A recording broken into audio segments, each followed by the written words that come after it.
Welcome to the Lubber's Hole, a Patrick O'Brien podcast. You're with Ian. And with Mike. And we two together are continuing our rereading of the Aubrey Maturin novels of our favourite author, Patrick O'Brien. Here we are, Mike. Already we're at chapter 5, the 5th episode in our reading of Mauritius Command. Where were we last time, Mike, and where could we be headed to this time? This week, Ian, well, last time, Stephen and Jack had planned and executed a raid on La Réunion, cooperating with the British Army, culminating in the first major military action of this campaign. It was a success for almost everyone, a brilliant, almost bloodless victory at St. Paul's. They captured a French frigate, retook 2 Indiamen. But Lord Clonfert, after some early glory in this action, managed to take the shine off the day by burning a warehouse of valuable silks, and then only grudgingly accepting the news that Commodore Aubrey had given him his step to post captain. So this time, Stephen and Jack are ashore again at the Cape, with Stephen preparing to spend the British king's money on mercenaries and propaganda. Jack is clashing heads with soldiers who are much less active than Colonel Keating.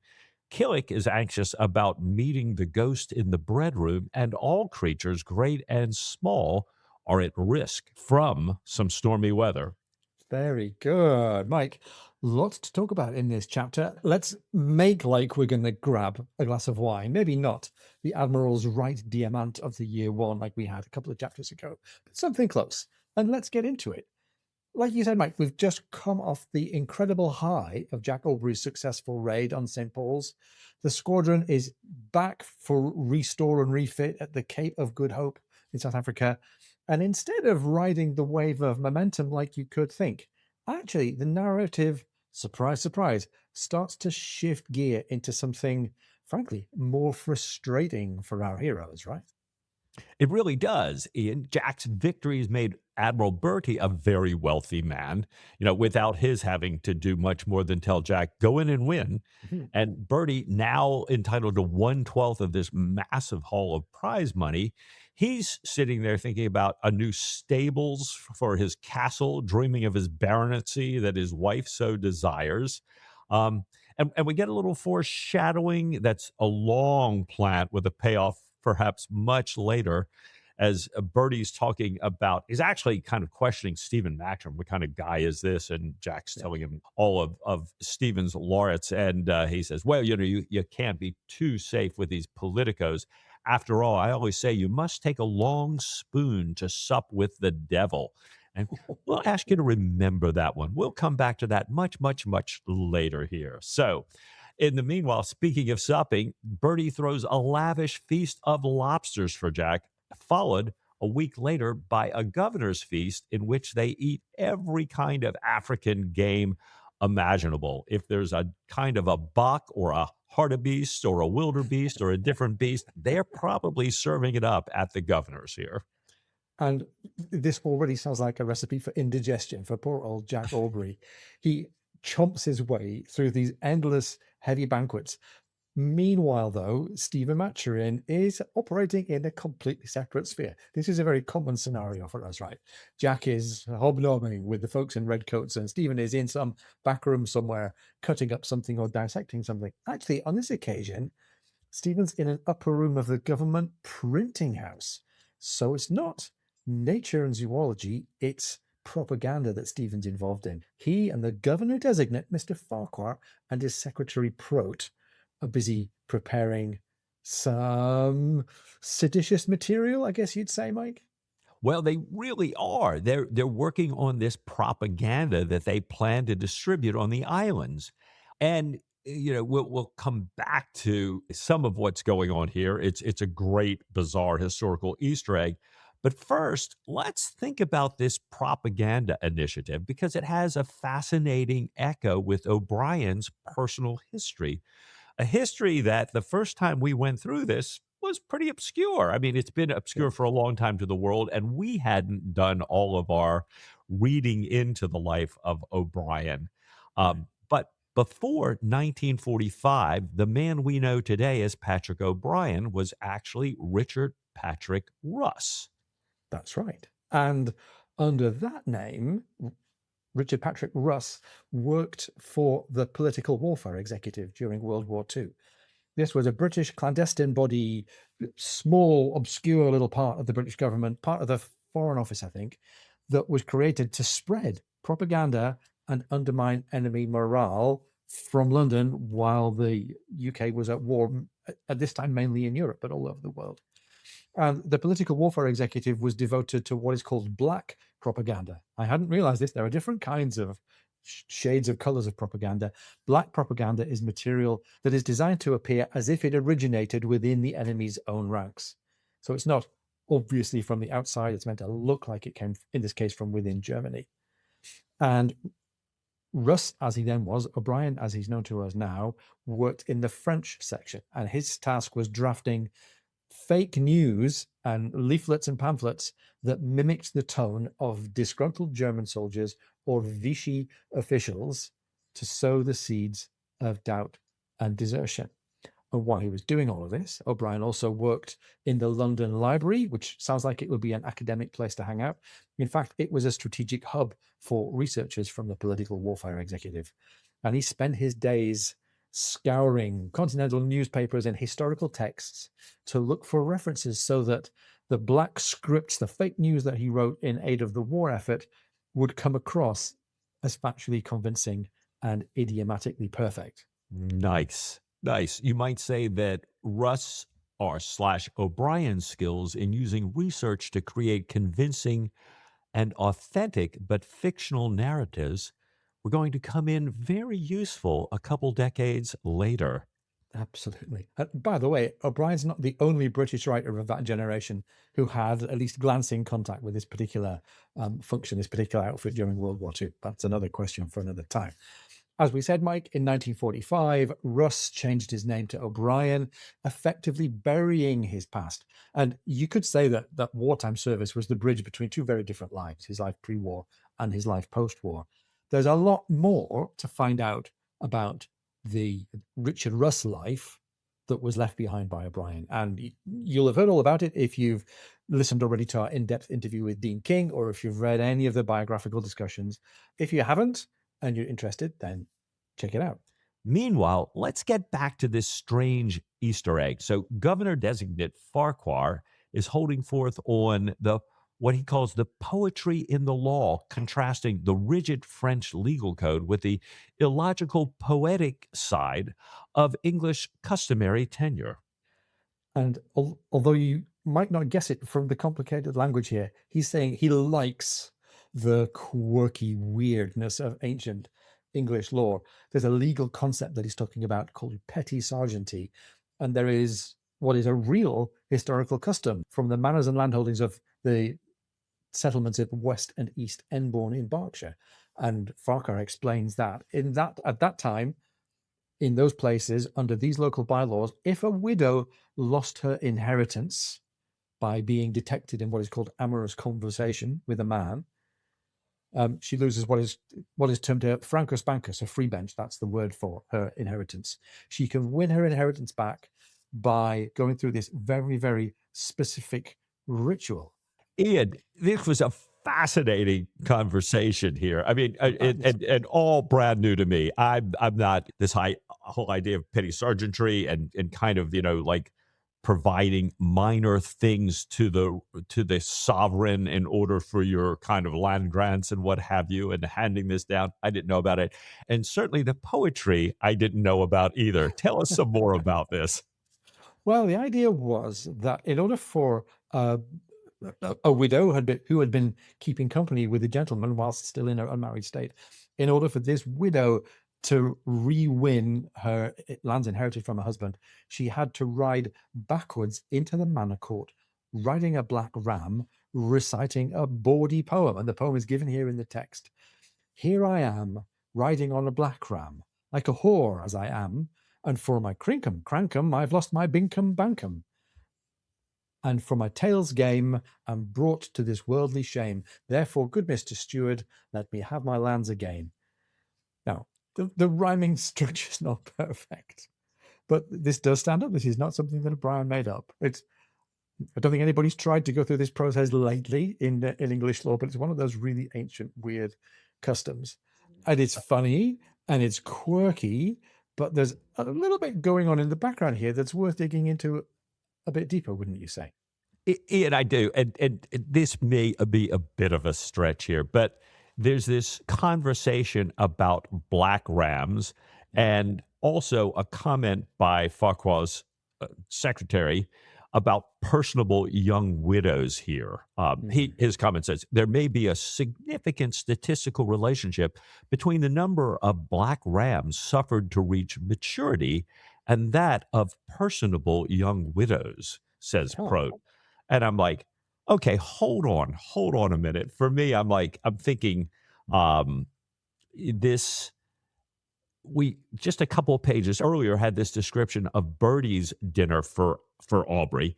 yeah. Says, O'Brien wrote, and as he led the Commodore towards his glowing spread, which was attended by almost all the eminent men and all the beautiful women of Cape Town, so long as they were white. And then we get this, a couple pages later, followed by this whole idea of Farquhar's, for your black ram, gentlemen, is, I am persuaded, intimately connected with the worship of Druids. But what he says is, you'll notice white rams never appear. It's always just black rams. And right sandwiched after that is Prote's comment again, once Stephen leaves, and we're going to come back to Stephen leaving and his great line that, Stephen said that he has to go see somebody else important. And Prote says, well, anyone who is anyone apart from us is at the governor's. Like, so who could Stephen be going to see? And here are these two different dinners a week apart, but the black and white of it always stood out for me as this reference to, which pervades, I think, some of O'Brien's writing, class and gender and race, which also, I don't know, I may be reading things into this here. It may be me. I'm thinking about this incredible intersection that womanist theology later pick up on and, make so important. And I'm thinking maybe I'm reading something here into the text, but Ian, you came up with a great point that preceded this book a good ways. Right. I don't think there's a single point here about race and inequality that Brian's trying to make, but I think there's a context here, a theme, if you like, that he's come back to before and he will come back to again.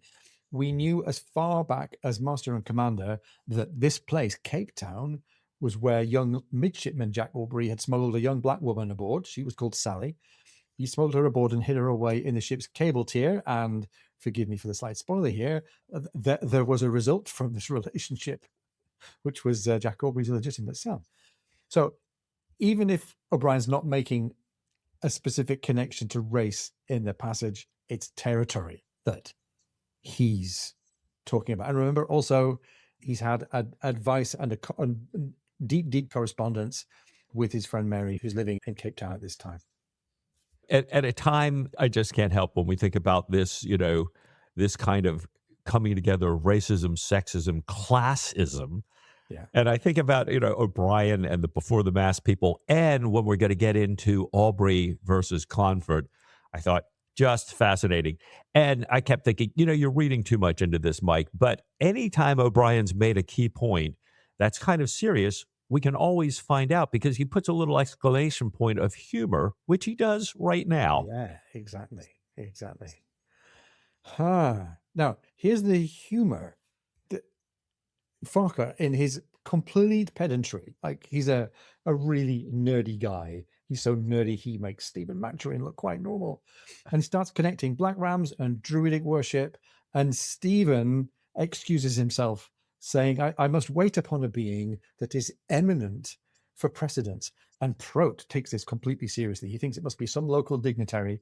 But Stephen says, as we'll find out, precedence means it occurs early in the alphabet, because the dignitary is not a human, it's an animal whose name begins with two A's. It's an aardvark. And besides having a funny sounding name and being a funny animal to look at, this is just a really hilarious moment to get Stephen's character away from this sort of serious allusions and kind of connections here back into the world of the broad comedy for O'Brien. So Farquhar doesn't get to tell us, the reader, anymore about druids and black rams, but we do get a moment of comic relief here for us as readers, right, Mike? Yes, we do. Yes, we do. And, and it's a nice touch for me of pointing out that Stephen, while everybody who's anybody might be there, he'd much rather spend his time with an aardvark Yeah, and his own thoughts here. This comic relief, Stephen's pure joy of a naturalist, and we get another scene of O'Brien personifying a fascinating animal. And it's funny. O'Brien writes, the aardvark was acutely conscious of its position, and from time to time it licked its small tubular lips. It was a meek, apologetic animal. It grew lower and lower in its spirits. Its ears drooped until they obscured its weak, melancholy, long-lashed eyes. And I'm sitting here thinking, this is kind of like this small little kind of rodent thing. And then I remember, wait a minute, an aardvark is a pretty big animal, it but is. this way the aardvark is thinking about itself and the condition it's now kind of found itself put into here, it has really diminished itself. And I thought, Oh, we've had rhinoceroses in the canon, we've had, praying mantises in the canon. Do we have anybody wanting to diminish or inflate themselves coming up later? Who knows? Maybe we'll talk about this well, later. Mike, I'm not going to put words into anybody's mouth, but who do we get to talk about next? We get to talk about Lord Clonfert. Lord Clonfert, the aardvark of British naval characters. Stephen's trying to analyze and discuss the condition that he's already encountered that Clonfert suffers from. It's terrible pain, this severe stomach pain. Stephen calls it tormina. And he further goes on to discuss this bizarre symptom that Clonfert has. He calls it sudor insignis, or significant sweating. And Clonfert literally only sweats on the right side of his body. And by the way, we're sitting here in, February now, March 2026, and there's been quite a lot of public comment lately about a former naval officer and his difficulty sweating, but we'll come back to that another time. Clonfert can sweat only on the right side of his body, which is a really odd, sort of disturbingly weird thing to have wrong with you. And Stephen traces the psychological distress back to Clonfert's origins. And we're going to talk about Clonfert and who he is and what he stands for throughout this chapter. But we get reminded that even though Clonfert holds an Irish noble title, his family, whose surname is Scroggs, which is a very down and dirty sounding English name, they're essentially English conquerors. And that's had a big impact, Mike, on how Clonfert was raised and how he sees himself. Yeah, how he's raised actually in between these two worlds, as O'Brien continues to point out. Stephen is writing, in his cipher, in his journal here about this, and he notes that Clonfert was raised in a desolate region of Ireland there, mostly by servants, and that he's sent off to these squire foster parents, mostly by servants, sometimes to other households, of a little bit higher class families here. And he's a suckling in the worst of both sides. Yeah. He's bred to despise the native Catholic Irish, yet he doesn't go to an English public school to fully assimilate into English aristocracy either. And Stephen writes a sentence here that captures kind of the tragedy of colonialism, one of the many tragedies, beautifully here. Stephen writes, a conquering race in the place of that conquest is rarely amiable, and that being divided between two cultures leads to what Stephen calls a strange confusion of sentiment. And it's funny, you could go very, very deep in attributing O'Brien's writing about Clonfert to O'Brien thinking about himself. O'Brien's own Irish persona was concocted, was fanciful, but he's wrestling with talking about, being neither quite one thing nor another, and a strange confusion of sentiment. Nobody knows because we haven't asked the fella, but a strange confusion of sentiment must have been something kind of in O'Brien's heart for himself as well. Anyhow, meanwhile, our subject for today, Lord Clonfert, is caught in this trap. He's uneasily aware of his distinction and his noble character and his role as an officer, but he doubts his own real value. He doubts whether he's really validly entitled to the name. He thinks that he should be, as the text says, twice as tall as other men. And physically and emotionally, Jack Aubrey clearly tops him, even with Clonfert in what you might call his lift heels, in his Cuban heels. Jack Aubrey is physically and spiritually a bigger man than he. And Stephen's contrasting, on the one hand, Clonfert's desperate need to play a role, which he does by surrounding himself with inferior officers who will kind of bow and scrape and boost his ego, with, on the other hand, Jack Aubrey, who, as Stephen writes in his notes here, has never played a part in his life and has no need for any role because he doesn't know how to be anything other than going through the world being Jack Aubrey. And this, Stephen's put his finger on something really important about Clonfert's character and all the tensions that leaves in him, right? Yeah, he has. And, what makes Clonfert even more interesting is that there's this crucial paradox. And Stephen's sitting here wrestling with that as well. That, okay, so he's got this thing that you were just talking about, Ian, but Clonfert's men genuinely love him. Right. And Stephen observes that a ship's crew, which he compares to an enclosed village, is very nearly as infallible as a council. Yeah, a point that was made in almost exactly that same phrasing back in Master Commander. Yeah. It says, he's even thinking, the crew wouldn't love a coward. They certainly wouldn't love a complete fake. And Stephen himself remembers, wait a minute, I saw Clonfert storming the battery at St. Paul's, and his elan and his outward success were indistinguishable from Jack Aubrey's, he's writing. So it's okay, he's got this stuff that's, affected, put on, kind of imagined, inflated, but he's also got the real thing in here too. Yeah, like he's clearly shown courage. Looked at from the outside, it looks like courage. And we've been debating, I think we talked about it in the last episode, we talked about it on the comments on social media with our listeners as well. Is Clonfert really brave, or is he just a blowhard? To the outside world, you've got to say that Clonfert has shown genuine courage, but this passage here is telling us that Clonfert's courage comes from a very different place, a very different kind of source than the courage of Jack Aubrey. And O'Brien writes about it by saying, two men go through the same motions for widely different reasons, yet their conduct bears the same name. Conduct bears the name and the outward signs of courage, but it comes from a different place than Jack's, right? Yeah, it does. Stephen reflects back on Jack himself, and he notes Jack's, and this is O'Brien's quote, happy courage, the courage of a fabled lion. And then Stephen goes on to contrast it with a famous literary allusion. He writes, every man would be a coward if he durst. And I thought, wow, I love that. I don't necessarily know that I'd get it imprinted on my tankard or mug and keep it at the pub every time I go on. But I think there's some truth here. I know looking in the mirror, I'd see one of those for me. But tell us where this comes from, Ian. Well, it's a great reference. It's a quote from a poem called a satire, but it's a poem by the 17th century poet John Wilmot. He was the Earl of Rochester.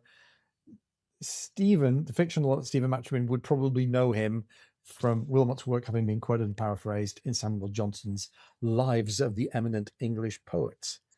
And Rochester, in this satirical poem, was saying that self-preservation is human nature. Fear is universal.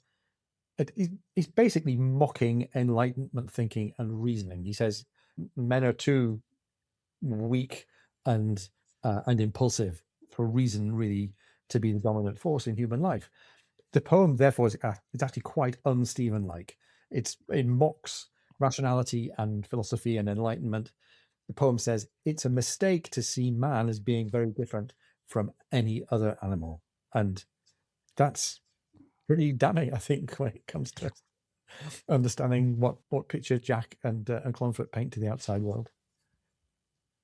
Well, it's interesting, Ian, but he contrasts the picture that Jack's paint because Jack's not painting a picture, right? Yeah, exactly. So he says that Jack doesn't have to force himself to be brave. He goes into action as some men, Stephen writes, he goes into action as some men might go to the marriage bed. So here's the difference between Clonfert's courage and Jack's courage. Clonfert has to kind of gen himself up for it, and Jack just does it instinctively. Now, Yeah. Yeah. there's no absolute statement in the text which is the better or the truer kind of courage, but they're both there, right? Yeah. And Jack, in flying in the face of the poem here, we see him walk that quarterdeck back and forth, his rationality, everything dropping into place, really planning, really thinking it through. But when the moment arrives, he's not calling for his brown pants. No, He's heading in, right? Yeah. So now, we're laughing and we're having fun with Jack. We're really kind of digging into Clonfert, but it turns that, kind of the emotional tension ratchets up a little bit because Stephen's writing that he's also deeply worried about Jack. He's worried about the toll that age seems to be taking, that this command is taking on him, and that, the troubles in his marriage have taken on him. He writes, a comparative want of gaiety. And he feels that Jack now looks at his crew, in Stephen's words, primarily as instruments of war. He's kind of like looking at this crew on this ship a little bit differently than Stephen has seen him. And we might add mistakenly, but right now, let's pause, assumes that Jack has lost his romantic attachments to his ship. And he's thinking about how Jack loved the Sophie, how Jack loved, and the Sophie not being much, but that Jack views the Raisonnable as, quote, one set of furnished lodgings rather than another. So we'll come back to that. To Stephen's credit, Stephen does say, now, however, in this, I must say that there are some nautical matters that I don't fully comprehend. Right. to a man who can never move between ships, I would say, Stephen, that's a great self-awareness on your part, brother. Very strong, very strong. Now, Stephen's deepest worry is about Jack's soul, about his deep self. He notes the diminution not only of his animal spirits, as he calls it, Jack's sex drive, but also of his appetites, fearing that this kind of cool indifference to pleasure and indulgence, all of that kind of is weathering away. And the man that Stephen loves will become no more than the walking corpse of himself. And like, no prizes for spotting. This is going to be a theme for and about Jack Aubrey all the way through the canon.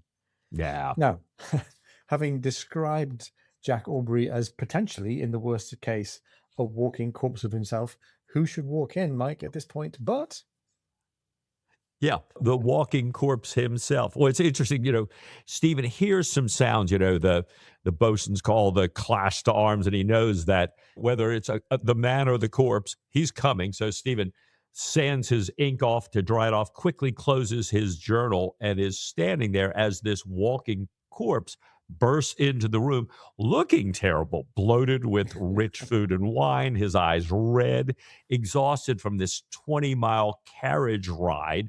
While, he's dressed for the English Channel, he's coming through this torrid dust storm. And, he's just not a great picture physically, nor is he emotionally. No. And last chapter, Jack was on a high because he had encountered this great soulmate in Colonel Keating, who mobilized and energized a military force, a British military force, to take part in this raid on La Réunion. But here, he's meeting a whole other class of soldiers. These British Army generals are completely crippled by bureaucracy. Jack is sitting there going, St. Paul's is wide open. Raisonnable could be a troop carrier. If we get in now, we can really make a big impact on the French security in these parts. But the generals say, well, your assessment is right, but we can't move without an official order from the Horse Guards, meaning an official order from Whitehall. And Jack and Stephen mention, perhaps unhelpfully, the precedent of the unauthorized expedition to Buenos Aires, which seems to be a reference to an invasion in 1806 of the Argentinian capital, Buenos Aires, one of the most audacious and probably disastrous privateer-like operations in British military history, orchestrated by an officer by the name of Sir Home Popham, a man who was as brilliant and good-looking as he was weak and financially ambitious. He successfully had already captured the Cape of Good Hope, high on his own supply, Popham went across, abandoned his station, persuaded a general to lend him 1,500 men, sailed across the Atlantic to seize Buenos Aires, seized $1 million in Spanish bullion, paraded it through London, but completely underestimated the likely counterattack from local resistance. And by August of 1806, the Spanish population had risen up, kicked out home Popham, and the British garrison of Buenos Aires was completely captured. So seizing a city is one thing, holding on to it is something else. Expeditionary campaigns would, here we're talking about the real world and the O'Brien world, expeditionary campaigns in the future would see the Buenos Aires expedition as a cautionary tale that mission creep is a thing and that independent commanders acting without cabinet oversight can get themselves into trouble. And therefore, a reaction to that is the kind of rigid approach to the chain of command that Jack is encountering here. Just the mention of the episode explains the caution that these soldiers are expressing, but as well, Mike, it highlights the potential jeopardy for Jack and Stephen's mission. Their raids and potential invasions here in the Indian Ocean could go as wrong as home Popham's expedition ashore in Buenos Aires. Yeah. So this scene wraps up, Jack's scene with the soldiers saying that, they want to wait for the next monsoon or maybe the one after that. And they ignore Jack's desperate plea that the French are going to be heavily reinforced if we wait till then, that, we can take them much easier now and hold it against, reinforcements coming. And then the ultimate insult, the cherry on top of his bureaucratic nightmare, is that after refusing to launch an invasion, the generals asked Jack, "What? Would you like to go shooting warthogs with us on Saturday?" And I'm sure Jack loves Timon and Pumbaa as much as we do to say, come on now, shoot warthogs when we could be taking St. Paul's. Are you kidding me? So we get the dehumanizing effects of authority as represented by these generals. We get institutional inertia. These are things that Stephen often critiques and clearly hates. Jack wants to use his momentum, his kind of courage and his persona here, but he's completely shackled by the system. And Mike, to make matters worse, to close out the first half of the chapter, he has no mail from Sophie, and he is pretty frustrated about that. Well, Mike, to quote Katrina and the Waves, every time I go for the mailbox, got to hold myself down. Perhaps we should go and check the mailbox. Let's everybody go check your mail, and we'll be right back after this short break.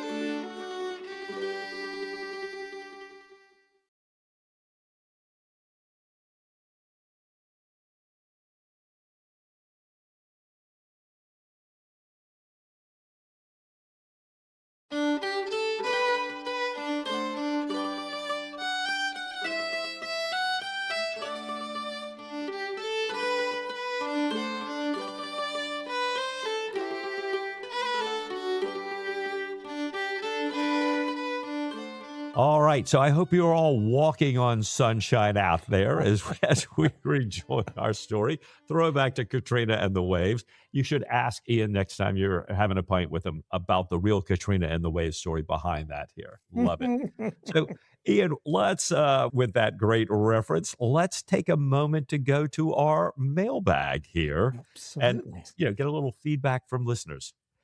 Yeah, and thank you all for all of the great comments and discussion that we have. Working on our 2-week rhythm actually gives us a lot more time to get these and really understand them and hear and respond. So thank you all for following the show and giving us your comments. We had to start with this one, Mike. On our YouTube channel, James Broadbridge says, "May I trouble you gents for a shout out, not for me, but for my father who got me into reading the series. The books have always been laying around the house. And after listening to Master and Commander and then Mauritius Command, I gave Post Captain a read, and I've never looked back. And I love these books," he says, "and I love you, Dad." Broadbridge Senior, big shout out to you. Thank you for introducing James to the works of O'Brien. Oh, Mike, what a great thing for a father to do for a son, right? Absolutely. That's awesome. That is awesome. And on Patreon, a huge hello and thank you to all of our Patreon supporters. J-Rack wrote, "On this week's episode, meaning the last episode, you made an apt analogy of Jack seeing Stephen off to the Wasp on his mission like a parent who's left their teen to borrow the car. May I add, though, what with Stephen's misadventures ashore from Mahan to Bombay, poor Jack may feel like a parent who has already seen their teen as a polytrauma patient in the ICU, severely injured not just once, but twice.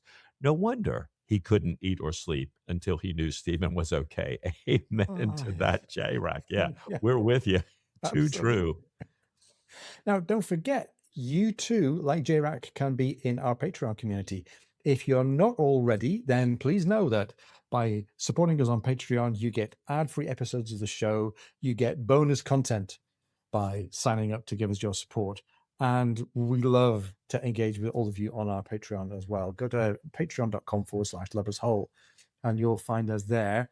Another place you can find us, Mike, is facebook.com/lovershole. What did we get on Facebook this week? Well, Mike Taylor, hello, Mike. One Mike to Hey, Mike. another. Always love talking with Mike here. He got in touch with an interesting thought about Admiral Bertie. And while our 2 week pace allows us to do a little bit more research and get back, we haven't finished this one yet. So we're going to reach out to the listeners for a little help. Mike said, I came across an interesting coincidence the other day whilst rereading this chapter. Seems that Admiral Albemarle Bertie, the somewhat self-serving officer under whose local orders Jack sailed, was not only a real character in that position with a quote-unquote colorful career, but was also a relative by marriage to Jane Austen. Does that sound right? Did anyone else smoke it? Question mark. Ian, I'm sitting here. I just realized under the flight path on Hilton Head Island. And so, Mike, thinking about you down under, maybe that was me wanting to leave on a jet plane there. Sam, sorry about that. But, Mike, good question here. Relative by marriage to Jane Austen, we're not sure. We've read that Jane Austen did herself actually visit Mrs. Bertie, and a gentleman by the name of Austen would a few decades later write a history of this campaign. But that's all we have so far. Anyone else, listeners out there, who can help Mike put this together? And we know that Jane had two brothers, who were naval officers. So, yeah, there's certainly a connection. Let's find out how Bertie plays into it. Fascinating stuff. Thank you, Mike, and thank you, Mike. So let's get back into the show. We left just before the break with Jack frustrated that he hadn't had any mail yet and frustrated with all of the setbacks in his dealings with the soldiers here. And the narrative now completely shifts gears because a new ship arrives on the scene. Tell us who it is, Mike. Mother Nature and the French Navy decide that they are not going to wait for the British Army to get its act together, to get reinforced this monsoon, maybe the one after next. The catalyst now here is the arrival of the fast-sailing schooner, the Wasp, that played important last chapter. She turns about in mid-ocean and races back to the Cape with absolutely disastrous news that completely upends the balance of forces in the Indian Ocean. And again, O'Brien, as we'll remind ourselves, is writing from actual history here. This is, kind of too incredible to be making this stuff up. Absolutely. The news is grim, as you say, Mike, in O'Brien's world, just as it was in the real timeline. Two French frigates, the Venus and the Manche, have captured three hugely valuable East Indiamen, the Wyndham, the United Kingdom, and the Charlton. And remember that these Indiamen are packed with treasure and cargo, and they represent a huge financial risk for the East India Company. Even worse, the French frigate Bellone had slipped past the British blockade at Port Louis, had captured an 18-gun British sloop called the Victor, and had then taken a Portuguese frigate, a 52-gun Portuguese frigate called the Minerva. And Mike, this is now, we've gone from a potentially great situation to a really adverse situation, right? Yeah, this has now become a strategic nightmare here. The French have essentially doubled their fighting power and have acquired massive wealth here. And Jack doesn't hesitate. The hurricane months are fast approaching, and he knows that the Raisonnable cannot face that weather. So he shifts his broad pennant back to the Boadicea. It's great. And we've been following Jack kind of finding his way into the role of Commodore all the way through the book. And this brings up a nice bit of subtle plotting and character continuity. Stephen had previously reflected that Jack he thought lost his romantic attachment to ships, and he saw them just as furnished lodgings. But here, O'Brien picks up on that and explicitly corrects the assumption that Stephen had been making. Getting back to the Boadicea, the text tells us that Jack was one of her people, that he was completely wedded to her. And it's giving us a great reminder that while Stephen might be a brilliant observer of lots of human nature, he sometimes misunderstands things to do with the sea, especially the deep mystical bond between Jack Aubrey and a ship that he feels really close to. Clearly, the Boadicea in this case is one such.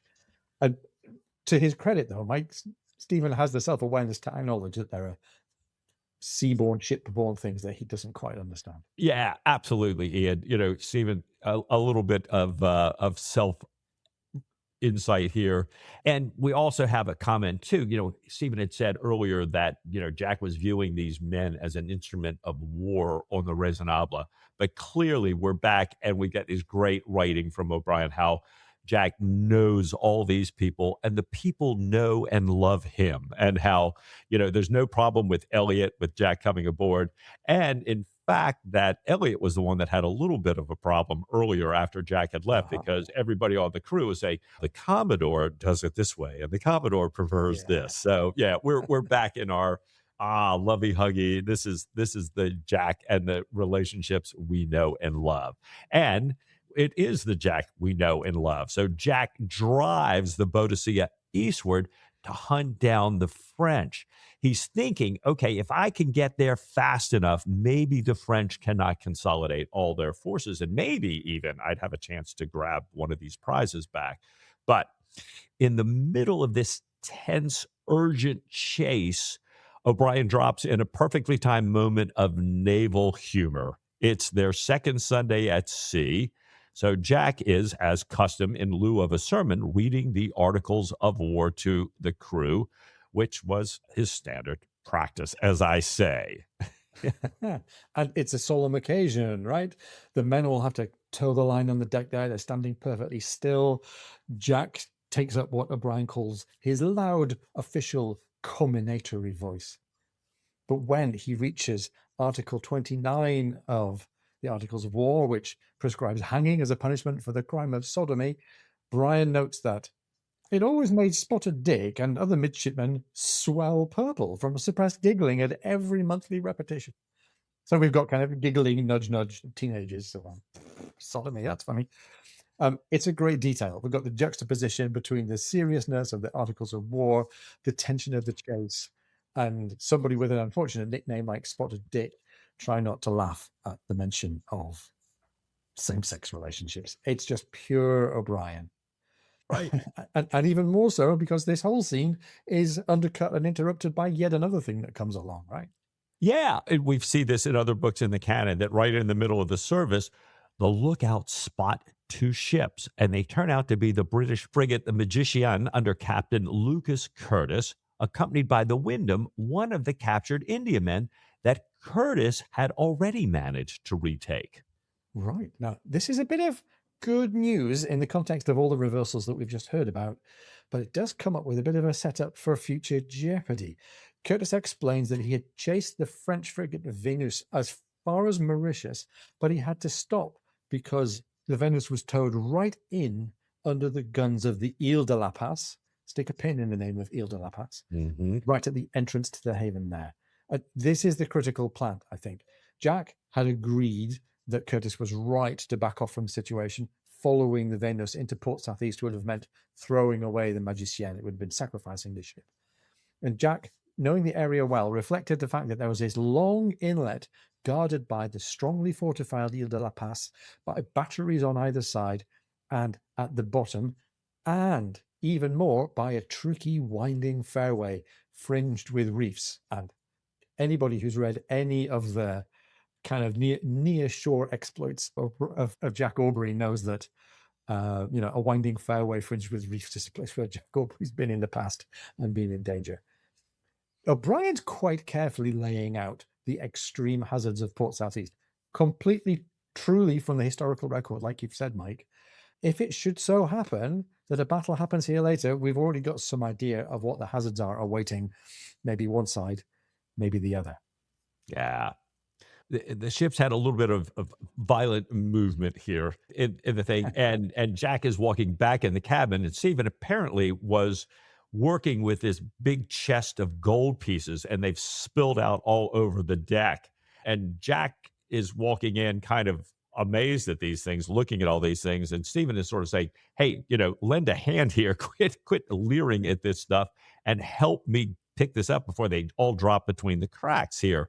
And it turns out it's gold, Stephen explains, for procuring intelligence from paid agents and mercenaries ashore. And Jack says, "Oh, oh, gold. We're paying for intelligence with gold." And Stephen calls it's the vile, corrupting British gold that Bonaparte and his newspapers do so perpetually call out against. But Stephen points out that the real value isn't in buying mercenaries. He tells Jack the real jewel, unpurchasable beyond all price, is the man who hates tyranny as bitterly as I do. In this case, the royalist or true Republican who will risk his life to bring down that Bonaparte. So I love that. Now, yeah, Ian, we get a nice O'Brien reference and a good joke. Fantastic. Let's do the reference first. Stephen accuses Jack of, as he says, leering upon the gold with a stunned concupiscence more worthy of Danae than a king's officer, which had us reaching for the textbooks. Danae in Greek mythology was the daughter of King Acrisius of Argos. And after an oracle had prophesied that Danae's son would one day kill Acrisius, the king did what any sensible mythic paranoid would do. He locked Danae in a subterranean bronze chamber, or, depending on what version of the myth you read, a high tower, to keep her, Danae being female, to keep her away from suitors. Now, walls are no match for Zeus. Zeus was smitten with Danae, transformed himself into a shower of gold, poured through the roof of her prison, impregnating her. And this union brought about the hero Perseus. And by the way, in mythology, Perseus did eventually later in life kill Acrisius with an accidentally misthrown discus, of all things, fulfilling the prophecy and ensuring that Olympic sports are still a little bit of a risky proposition. Now, by the time we get to the Renaissance and the Enlightenment, the Danae story is often interpreted as being a commentary on how gold can bypass any defense. And it suggests that even the most virtuous or the most fortified person has a price. Given the other things that we've talked about around gender and race and prejudice and stuff, Mike, there's probably another way to look at this. What do you think? This story doesn't exactly stand up to feminist analysis. Stephen's comparing Jack to a woman weak enough to surrender her virtue for a shower of gold. And maybe there's still not, we're not completely on the point we were on earlier. Perhaps O'Brien also has some of those old Picasso thoughts running through his head here. Right. And then comes the joke. We know that Jack is uncomfortable with the trade that Stephen plies, with the dishonorable aspects of spycraft, listening behind doors and opening people's letters. And Stephen absolutely knows this, and he teases Jack by talking about how virtuous it is that he and the British authorities use genuine gold coins, whereas the French have been known to use counterfeits. That, says Stephen, that's the kind of thing that gives espionage a bad name. Which is a great line, right? Yeah. I can only imagine Stephen, as we know him, delivering this line in whatever Master and Commander prequel movies come out. Speaking of which, we got to go back and figure out, where the heck is that script? Where's Ness's script? Where's that movie sitting now? Oh, fantastic. It's funny, Mike. We've been talking today as we got the show ready about how this book is a little bit more sparing than the others in the moments of like real friendship and intimacy between Stephen and Jack. But this is one, and it's a leg pull. Stephen's got his game on when it comes to pulling legs. He's not only practicing upon Jack, he's also teasing the superstitious Killick. And Killick comes in to serve them and looking a bit put out. Stephen says, "Killick, what's amiss? Have you seen the ghost in the bread room? Are you sick? Show me your tongue." When Killick had withdrawn his tongue, a flannelly object of inordinate length, he said, paler still, Is there a ghost in the bedroom, sir? Oh, when I was there in the middle watch. Oh, sir, I might have seen it. There's always a ghost in the bedroom, this is Stephen replying. Light along the pot, will you now? Great. Yes. So he's managed to play into the natural superstition of sailors, most especially Killick, and he's really got under Killick's skin with this idea of a ghost in the bedroom. Poor guy. Right. So now Jack has been reinforced by Magician, heads north to Port Louis, nowadays the capital of Mauritius, to join the blockade. And when they arrive, Jack and Stephen climb up to the main top. Stephen claiming that he's as nimble as an ape. And Jack thinks to himself, yeah, you all remember Jack's description of what kind of this leadfoot ape. But he remembers how Stephen always responds to a challenge and keeps his thought to himself. Like, I'm not going to say that Stephen can't do this. And we get dear to our heart. It's part of this rising up to the tops here. O'Brien says, apart from grunting as he thrusts Stephen up through the lubber's hole, he Yay! remained silent. Yeah, Stephen, glad to see you here, brother. Until they were comfortably installed among the studding sails with their glasses trained upon the town. Always great to have Jack and Stephen visiting us here at the Lover's Hole. Absolutely. And from up there in the cross trees, looking into the harbour of the capital of Mauritius, they can see the refitting of the French fleet. Jack points out the ships. He points out the Bellon, the captured Victor, the captured Minerva, the Portuguese ship, the Venus and the Manche. This is a really formidable force once they're back into shape. And we get mention in the text here of General Decamps, the local governor, the French governor, who's governing Mauritius. And this is an interesting moment. We had earlier in the story, just at the beginning of this chapter, disappointment that Jack experiences from not raising any support for a military descent on La Réunion. Therefore, Jack's attention has shifted for the time being to Mauritius. That's where Decamps is based. And it's also where, if we had but time to look and see him, where you would have seen a famous real world, and I would say very Maturin-esque person by the name of Matthew Flinders.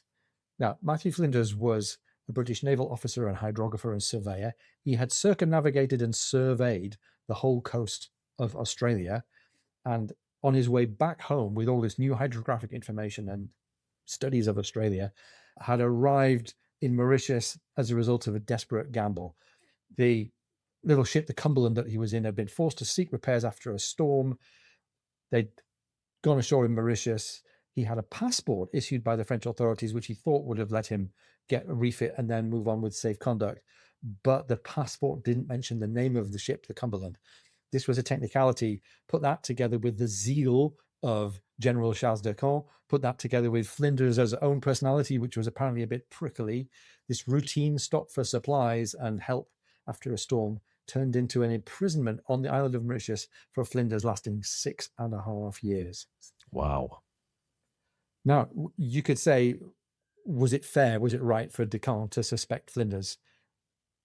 Strictly from a Napoleonic security perspective, the general would have been right, I guess, to be suspicious of a British officer ashore.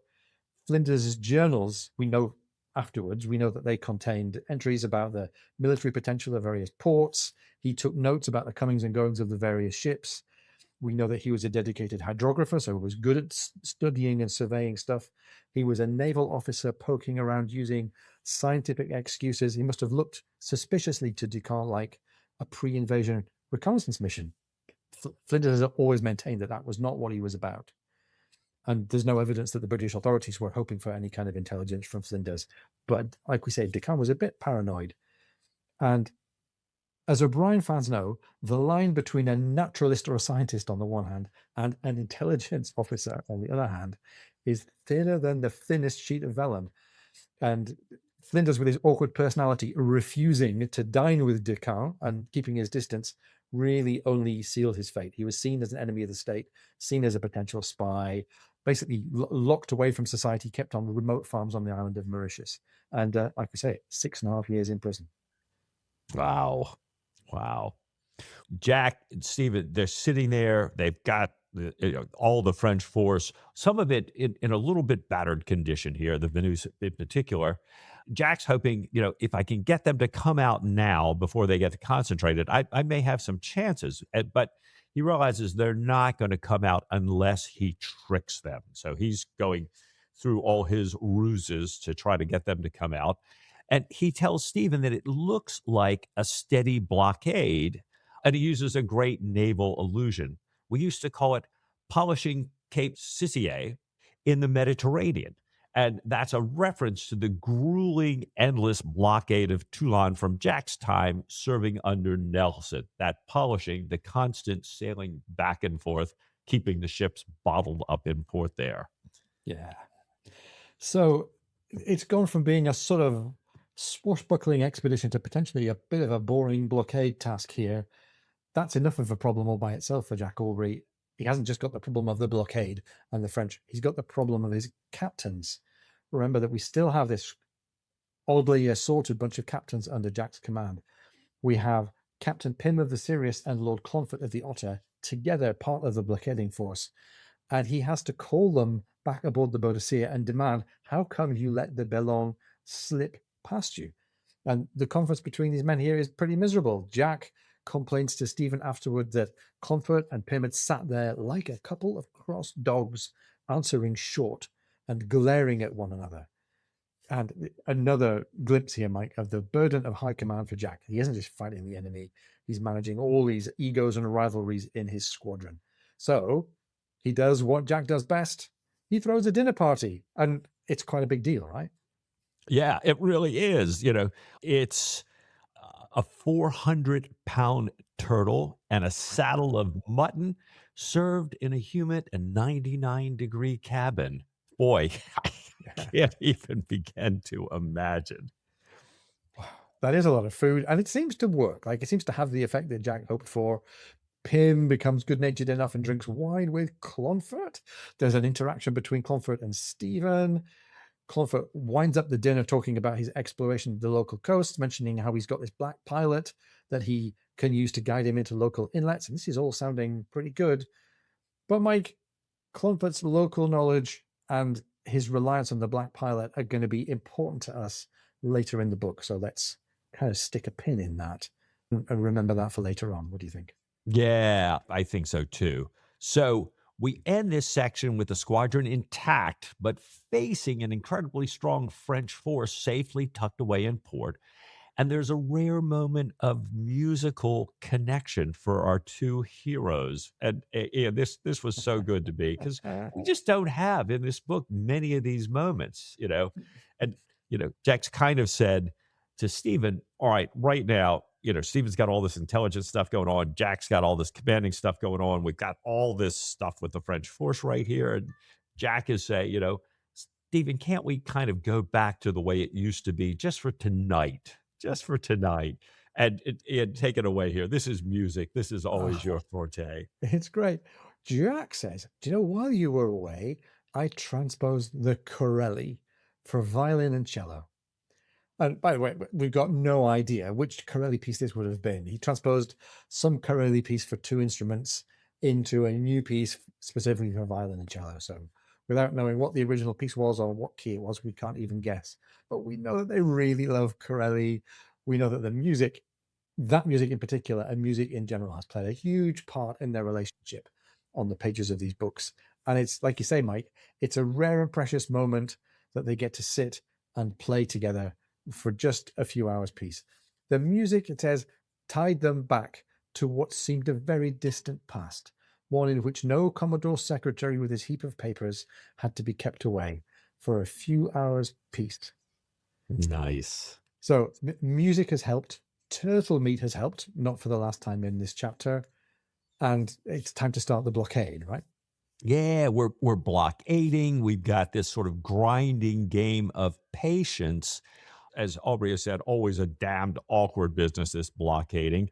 But he's not just sitting on his hands. When he sees that the French won't come out, he is preparing the ground politically. And that means sending his intelligence chief, Stephen Matron, ashore to subvert the local government. And we get one of the best minor but fascinating little character revealing moments here, because Stephen's going to go ashore in La Reunion. He's not going ashore alone because, remember, Jack is worried about Stephen's safety, like we said, like the listeners have noticed. He's going ashore with none other than Barrett Bonden. And I love this moment. Jack has the sailmaker run up this garment for Barrett Bonden, and Jack asks to see the pockets, and Bonden displays all the pockets for all these kind of money bags and stuff. Number 7 canvas, sir, double sewn with flaps. It's a really, really nice image. The image of the garment, but also the image of Bonden kind of knowing, but looking like he's not knowing.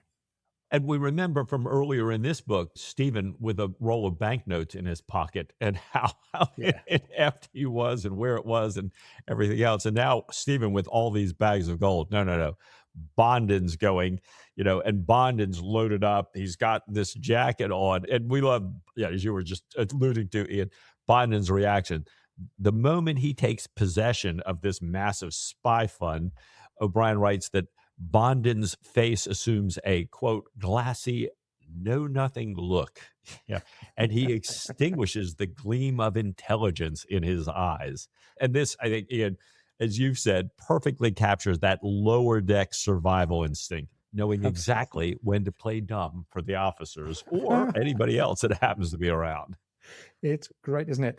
And by the way, we don't get very much of Bonden in this book. This is one of the great moments. And I think this might also be the first time in the canon that any of Stephen's shipmates besides Jack gets directly involved or shows direct knowledge of Stephen's covert activities. It happens a little bit a couple of books later. It happens in Desolation Island, I think. But I love that of all the people who've got to kind of be on the inside of Stephen's world, the one that is Bonden. And, Bonden went ashore in Mahon to help rescue Stephen. And now here he is, not just rescuing, but helping out. He's turned into the spy's apprentice right here. Yeah. And we don't get to see Bonden and Stephen ashore, as so often is the case. We hear about it after the fact here, that their mission is highly successful. Stephen comes back with not only crucial intelligence confirming that the French garrison includes a number of Irish troops who are still secretly devoted to the old cause and right for subversion. He also brings back a chest of the finest coffee in the world and a new coffee roasting machine, because Stephen always has his priorities straight. And I can never say always has his priorities straight without thinking about Ron and Hermione in Harry Potter. Hermione, you could have been killed or worse, expelled. And Ron, you have got to get your priorities straight. Stephen here has his priorities straight. So Stephen has found out a bit about the lay of the land here, and he says, I need to get some disinformation going back again to Patrick O'Brien and Black propaganda. I need to distribute these subversive broadsheets and get the propaganda war going. I need a fast ship. I need local knowledge. So Jack gives him Clonfert and the Nereid. And this is where we get a comparison, a contrast between the two command styles. So, Mike, on the one hand, we've got Jack Aubrey running a taut ship, making like St. Vincent, expecting prompt, exact obedience. But when Stephen steps aboard the Nereid, he's in a completely different, very non-Vincentian world. The officers are crossing the quarterdeck without being spoken to first, to volunteer random remarks to Clonfert. There are suggestions and consultations following every order, all the way down to, as O'Brien says, Jemmy Ducks, who looks after the poultry. So this is the kind of loquacity and the kind of very open style democratic culture that you might have expected to see perhaps in the French Navy. I don't think you'd see it that much in the French Navy anyway at the time, but still, it's a long, long way from the authoritarian structure that you get on a British ship commanded by an officer like Jack Aubrey. Yeah. I think Stephen's going back to those post-revolutionary French folks, but luckily for the French, those weren't necessarily the people commanding many of those ships here. But we've got this scene, as you're saying, Ian, with Clonfert and his men there, and it highlights Clonfert's desperate, almost pathological need to be liked by his men. Stephen goes down with Clonfert to the cabin, and the contrast there is just as stark. The previous captain, Corbett, had kept this cabin bare and scrubbed, Stephen's remembering. but Clonfert has filled it with Turkish sofas, scimitars.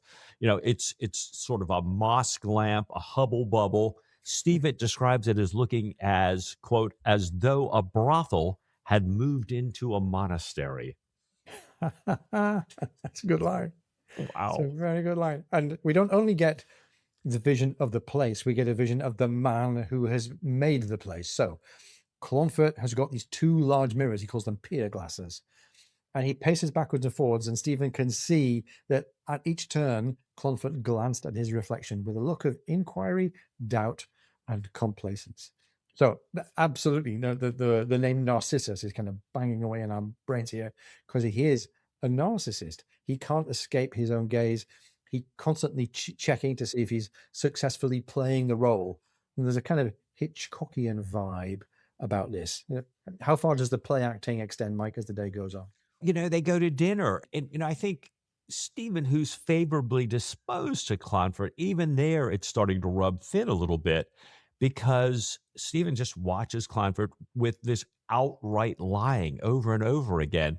Clonfert is boasting about his time in the Middle East and being, quote unquote, astride that unfortunate unicorn, as Stephen's thinking, spinning this tall tale again about the unicorn horn. And Stephen finds it exhausting because he has to be kind of mutely acquiescing just to keep this man from being embarrassed. He can't speak to them about anything really. He has to be quiet. And he later reflects on Clonfert using a literary allusion to Milton, noting, this is Stephen, Stephen observes that according to Milton, the quote is, nothing profits a man like proper self-esteem. And clearly, the point is here that Clonfert has no internal self-esteem. He has to constantly manufacture it through the adoration of his sycophantic officers. He has this wardrobe that Stephen now, because of this dynamic, describes as a curiously vulgar tone that he has. And in one of the early chapters of the book, in somebody's lines, I think it might have been Stephen's, O'Brien comes up with this description of Clonfert as a brummagem imitation of a lord. Yes. Like a flashy fake. And we get into this idea of the flashy fake again here with a very intriguing little detail about the silver plate that's on the dinner table. Clonfert's dinner service is described as being made of Sheffield plate.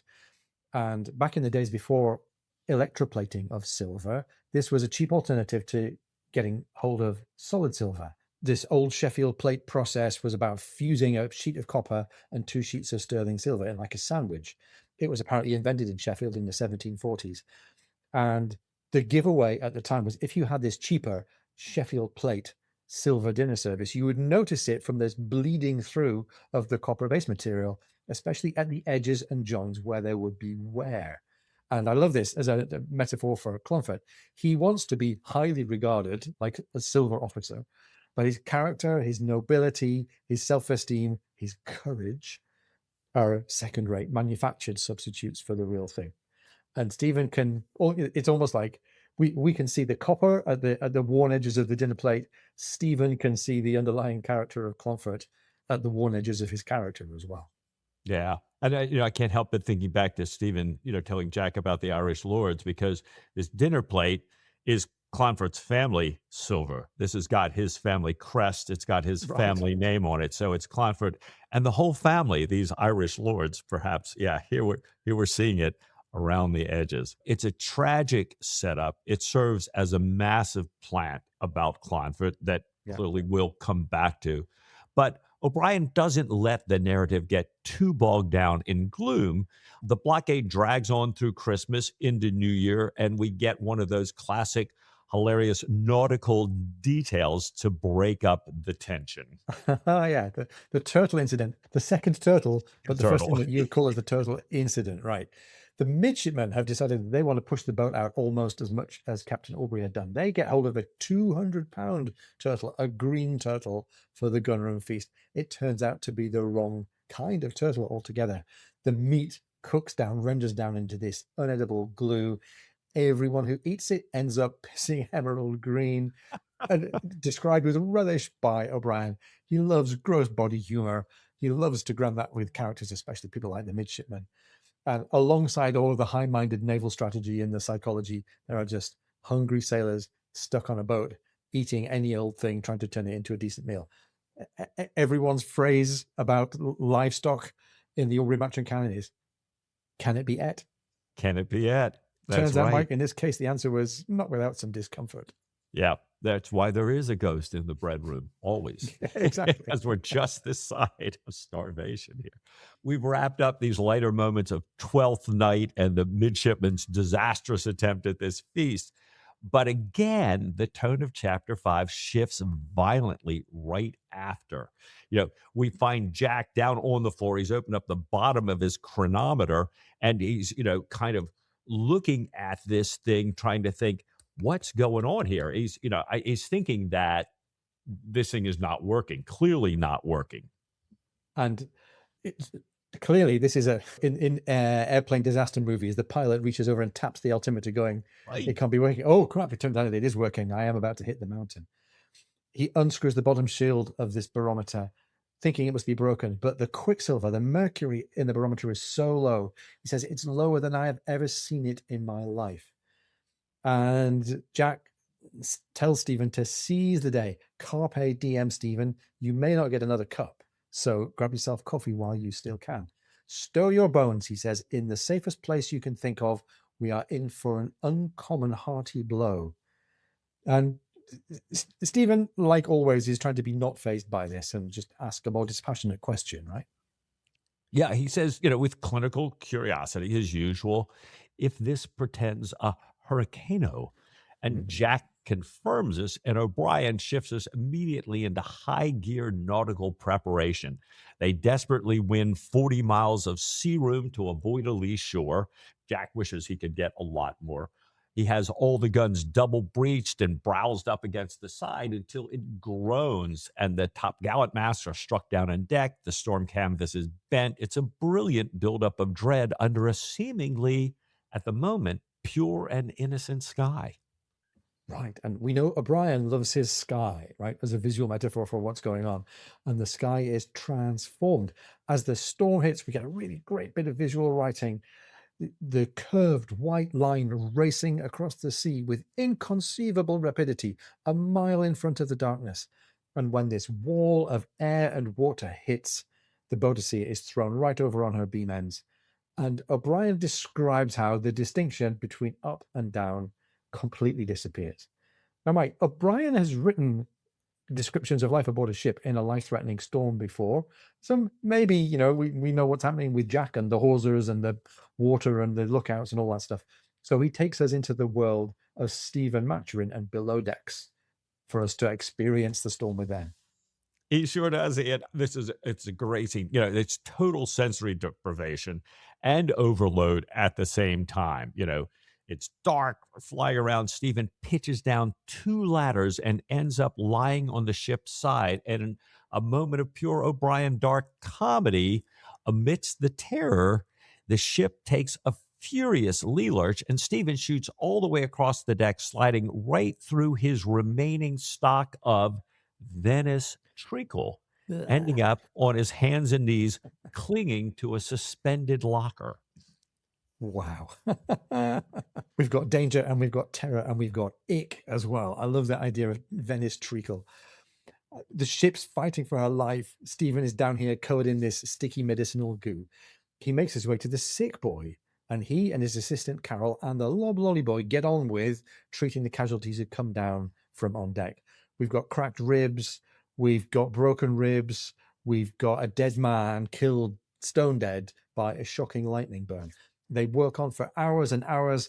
Eventually, the Commodore, Jack Aubrey himself, comes down streaming wet to find out how it's going. He doesn't just ask about the wounded, though. Jack tells Stephen that if he has a moment, he will find a curious sight on deck. Could it be a beetle? Could it be an albatross? What could it be? It's another one of those magical, poetic moments. Stephen climbs up into the tearing wind and what O'Brien describes as an unearthly, lurid glow.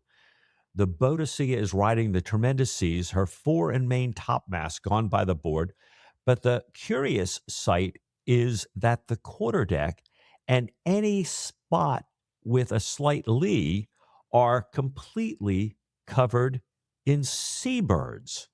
Ah, it's a great O'Brien moment, right? And the drama and the grandeur and the terror, we think that the kind of animal representation of this would be something great big, like a whale or a shark or, an albatross, but it's not. It's tiny seabirds on the deck of the ship. And we love all the visual writing that comes with this. We love being first person with Stephen. Stephen reaches out and touches this little creature like a thrush. It doesn't move. He looks straight into the eye of a bosun bird. He spots another small bird, a white-headed noddy, shouldn't even be within 5,000 miles of Mauritius. And the world is turned upside down by the storm to the extent that, whereas Stephen normally has to stop and get permission to go ashore to see the wonders of nature, the storm has almost magically brought the wonders of nature dumped on the deck for Stephen, even while the natural world is still actively trying to kill him, right, Mike? The storm is still there. It is. So, O'Brien doesn't let us linger in the peaceful eye of the storm too long. The quiet's shattered by a growl in the clouds and a thunder so, quote, intolerably vast, unquote, that it fills all the air. Lightning strikes the ship, flinging Stephen to the deck, and a forward gun goes off by itself, blasting out the port lid. Wow. Confusion and noise and mayhem. And again, Mike, we don't get very many lines of this, but it is really memorable when it's there. And almost as quickly as we got into the chaos of the storm, we have daybreak and a really jarring contrast. The sky is perfectly blue, the sun is warm, the wind is a nice refreshing breeze. Boadicea herself, the ship, is desolate. And as you look around, you can see it's not only the impact of the damage on the ship. Mr. Trollope points out the rest of the squadron. Far to leeward, there's the Magicienne, she's lost her mizzenmast. There's the Sirius, no topmasts standing at all. And Stephen asks Trollope, where's Jack? And Trollope says, well, the Commodore was turned in. I wanted you to come and see this, and another amazingly curious sight.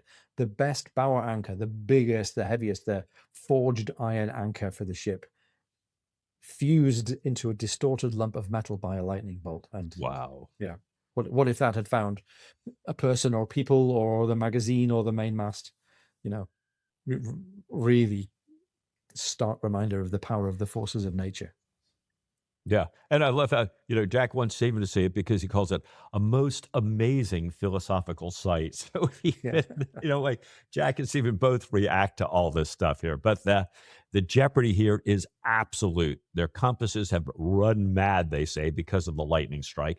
And Trollope laughingly tells Stephen that they're headed southwest for the Cape to refit, adding, and don't we wish we may get there? Ha ha. Wow. So it's a devastating end to the chapter. The previous chapter ending with the great triumph of the raid on La Réunion. This chapter ending with the blockade of Port Louis broken, the ships broken, the French frigates free to get out and roam around the Indian Ocean. All of the bureaucratic delays mean that there's still no chance of Jack's careful planning coming to fruition. The board of the game, if you like, has been completely reset. Jack's chances of a swift, victorious campaign in the Indian Ocean seem to be in ruins. And Mike, it's a really downbeat ending to the chapter here. Yeah, it really is. I mean, we've got so many questions. In the end, Jack's hope for Mauritius. Can he build a campaign and go again? Clonfert's insecurity and ambition. Was this blown away by the storm, or is he still the same bundle of contradictions that he always was? Will Stephen get to distribute his vile, corrupting goal ashore in Mauritius?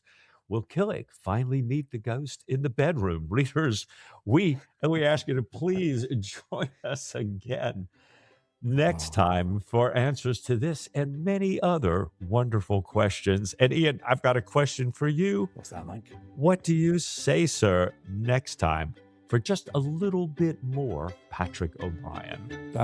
Mike, I should like that of all things.